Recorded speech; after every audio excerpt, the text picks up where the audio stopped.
প্রিয় শিক্ষার্থীরা, আজ আমরা পড়ব আমার সোনার বাংলা আমি তোমায় ভালোবাসি। এই গানটি এই গানটি সম্পর্কে নয়, আমাদের পরিবেশ পঞ্চম শ্রেণীর আমাদের পরিবেশ এই বইটি থেকে এই যে একটি টপিক রয়েছে তোমাদের অত্যন্ত গুরুত্বপূর্ণ এবং অত্যন্ত ভালো লাগার মতো একটি টপিক। এটা কিন্তু আজকে আমরা লাইন বাই লাইন পড়ব, কিন্তু ইউটিউবে হাজার হাজার যে ভিডিও রয়েছে তাদের মতো করে নয়, একটু অন্যরকম ভাবে। ওরা যেরকম করে আমরা সেটাও করব, কিন্তু আমরা বাড়তি কিছু করব। লাইন ধরে ধরে বইতে যা আছে তা আমরা পড়ব, কিন্তু পাশাপাশি এক্সট্রা কিছু তথ্য, পাশাপাশি তথ্যগুলো কি করে নোট ডাউন করতে হয়, পাশাপাশি কি করে প্রশ্ন তৈরি করতে হয়, সব কিছু মিলে একটা প্যাকেজ করে নিয়ে আমরা পড়াটা কমপ্লিট করব, যাতে করে আমাদের ভবিষ্যতে আর এই পড়া নিয়ে কোনো চিন্তা করতে না হয়, এবং এমনভাবে পড়ব যাতে করে চাকরির পরীক্ষাতেও আমাদের এই পয়েন্টসগুলো কাজে লেগে যায়।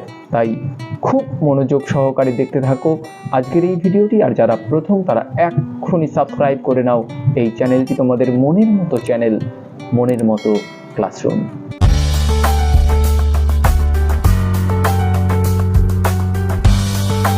এখন আমরা লাইন ধরে ধরে পড়ব আমাদের পরিবেশ বই থেকে আমার সোনার বাংলা আমি তোমায় ভালোবাসি এই টপিকটি।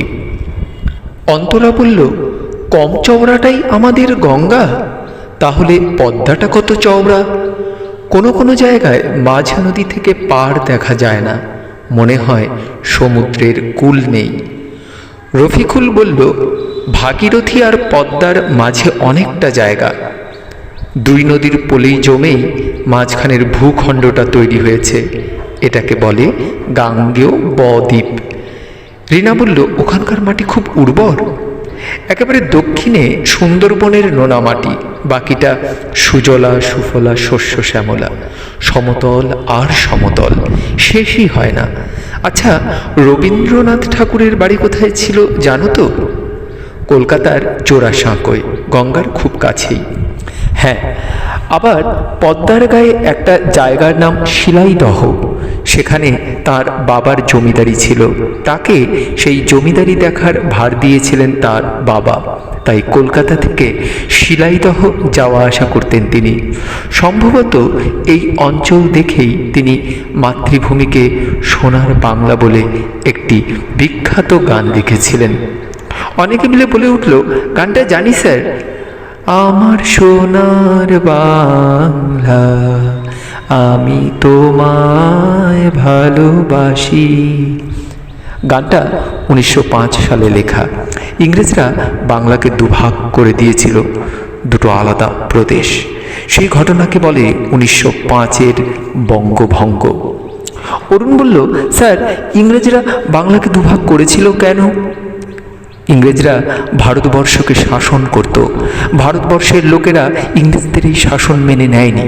তারা চাইতো দেশের লোকেই দেশ চালাবে, তাই দেশের মানুষ একজোট হয়ে ইংরেজদের বিরুদ্ধে লড়াই করেছিল। ইংরেজরা চেয়েছিল একজোট মানুষকে আলাদা করতে, বাংলাকে দুভাগ করে দিয়ে সেই ভাগাভাগি শুরু করতে চেয়েছিল ইংরেজ শাসকরা। বাংলার মানুষ এই ভাগাভাগি মেনে নেয়নি, সবাই মিলে প্রতিবাদ করে।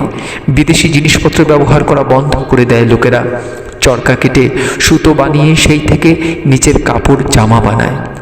রবীন্দ্রনাথও বাংলা ভাগের বিরোধিতা করেন, তার প্রতিবাদে এই গানটা তিনি লিখেছিলেন। এখন আবার ওই গানটা খুব বিখ্যাত কেন বলো তো? সবাই মিলে বলল, ওটা তো বাংলাদেশের জাতীয় সঙ্গীত। গাছ লতা ফুল ফল আর হরেক ফসলের এই সমভূমি। 1947 সালে দেশভাগের পর থেকে এই বদ্বীপের পশ্চিম অংশটা পশ্চিমবঙ্গে। রং বেরঙের প্রজাপতি, পাখি, মৌমাছি আর গাছপালার সঙ্গে গাঁথা এখানকার মানুষের জীবন।